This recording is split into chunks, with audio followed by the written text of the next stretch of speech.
of you are done with this particular part of your assignment. You filled in all your 10 shapes. Now, what do you do to the background? There are a few things that you can do.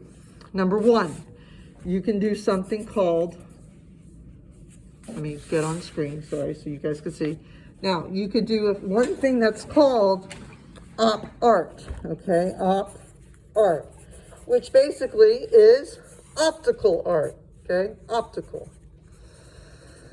Now, optical art is kind of fun, and what can you do? Let's say you're all done with their shapes, and now you're staring at this white background. What do? Okay? So, you could start off with that same X that I told you about.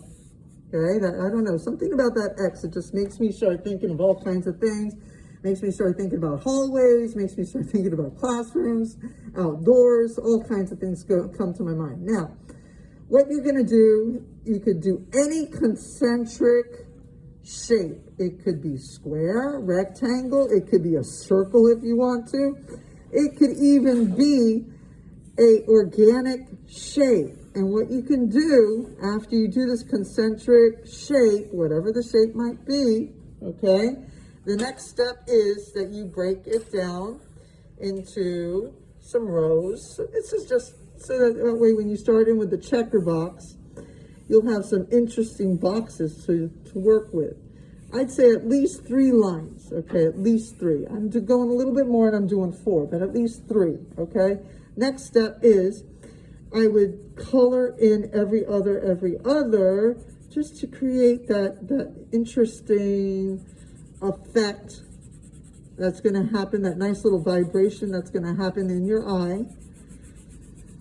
And of course, color them in a little bit better than what I'm doing. I'm doing this because I'm rushing, okay? I want to make sure I cover everything that you have to do. So you get the picture. So what you're going to do is you're going to go ahead and color in, and you could do light to dark, or you could go ahead and do, I'm going to let you, for the background, choose which way you want to work, okay?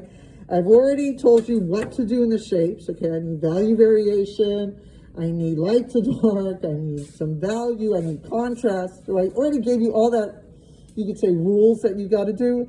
And I'll tell you in the background, I'll let you break rules. Okay, let's just say that.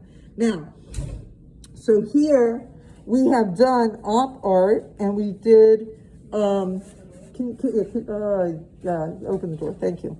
Now, another option that you could do is simply some kind of design.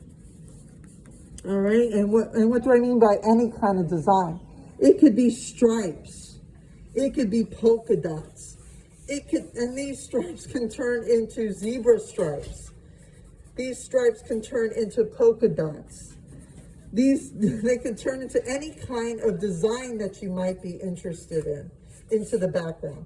Another option that one can take, maybe you want to have fun and you want to go ahead and create some kind of sky in the background for these shapes. I don't know.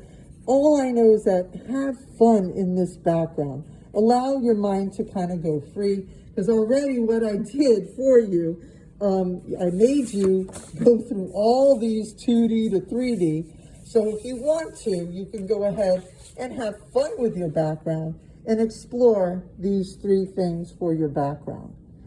But I do not want any white space at all, okay? That's my rule. Any questions? Questions, online, physical, any questions? Okay, I'm gonna stop the video so that way